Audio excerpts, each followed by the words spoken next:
Hey Eagle fans, it's EaglefanKarl. This is going to be my preview prediction video for tomorrow afternoon's game against the Pittsburgh Steelers. As we go through the continuing evolution of Carson Wentz as the Eagles quarterback to see exactly where he can go. Obviously, the first 2 weeks, a lot of people, the naysayers, are saying, well, those weren't against very good teams. Let's see how he does this week against a really good opponent. And interesting fact I heard this week in terms of quarterbacks that have started out 2-0, and really there's a tale of two quarterbacks.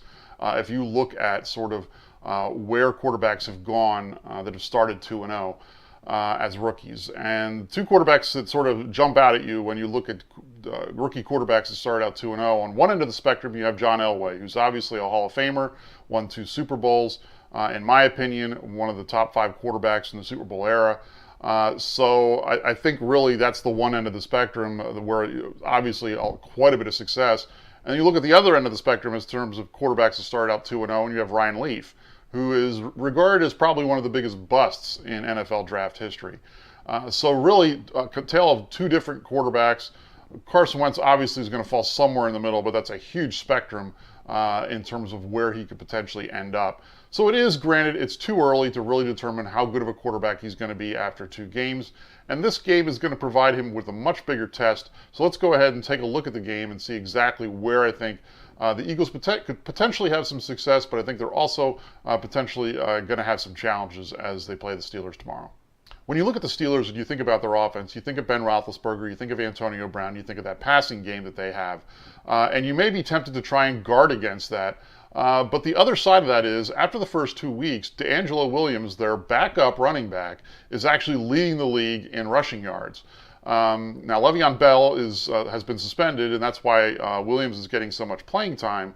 But I think that sort of shows the way defenses maybe have been playing this team, and that is guarding too much against the passing game. And as a result, Pittsburgh's been able to have their way on the ground, which sort of brings up an interesting, dilemma that you have as a defensive coach. And I don't know what the Eagles are obviously going to do tomorrow, but I think I know what I would do. And that is, I would sell out against trying to stop the run and getting pressure on Ben Roethlisberger as it relates to the passing game. That means you're probably going to give up some big passing plays behind, especially with our secondary. But I think given the strength of our team, if we're going to beat them, that's going to be the way it's going to have to happen. We're not going to be able to give up much on the ground, and we're going to have to get pressure on Ben Roethlisberger. Now, he's one of the quarterbacks that does a little better against pressure. It's harder to bring him down. But I think if you sort of get him off balance and bring some blitzes maybe from some directions he's not expecting, I think you can get to him. And that's the way I think if we're going to stop their offense, that's going to be how we're going to have to do it. So that's would be my approach to sort of stopping this team, because ultimately I think they're going to end up scoring points. You might, like I said, you might give up some of those big pass plays, but that I think is going to be sort of the trade-off to trying to get the pressure on Roethlisberger and stopping that running game.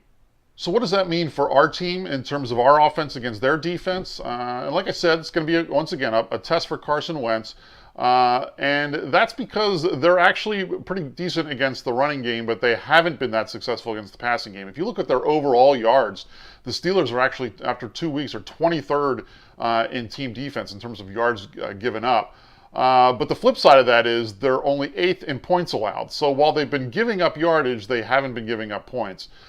Which leads to an interesting situation like we had the other night against the Bears. The one thing that concerned me in that first half was the fact that we were settling for field goals and not scoring touchdowns. And I think if we do that against the Steelers team, that's not going to make for a winning combination. We really are going to have to make sure we're getting touchdowns and not just field goals when we're getting down close into the red zone. But we're going to have to remain balanced. Even if the running game it's difficult to get that going at the beginning of the game, I still think we need to sort of stick with it for 2 reasons. Number one, to keep their defense honest as to run versus pass. And second of all, because I think that's the way we're also going to help out our defense against their offense by once again making sure that the defense isn't being asked to do too much. If we're controlling the ball, then it's going to be a lot more difficult then obviously for their offense to score.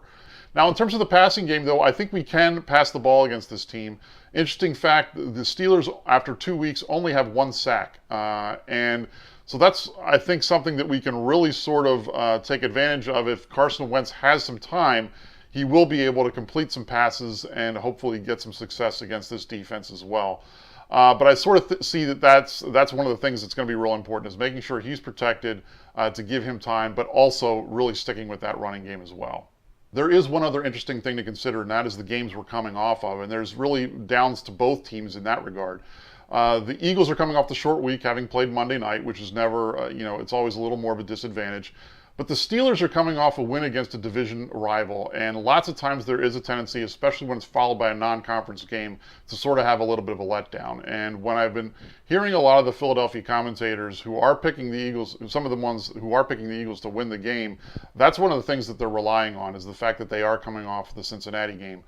But I really think that that's maybe not as much in play in this situation. If this were a 1 o'clock game and maybe a little not as important in terms of how it's being viewed by the national media, then I could see maybe the Steelers falling into that trap.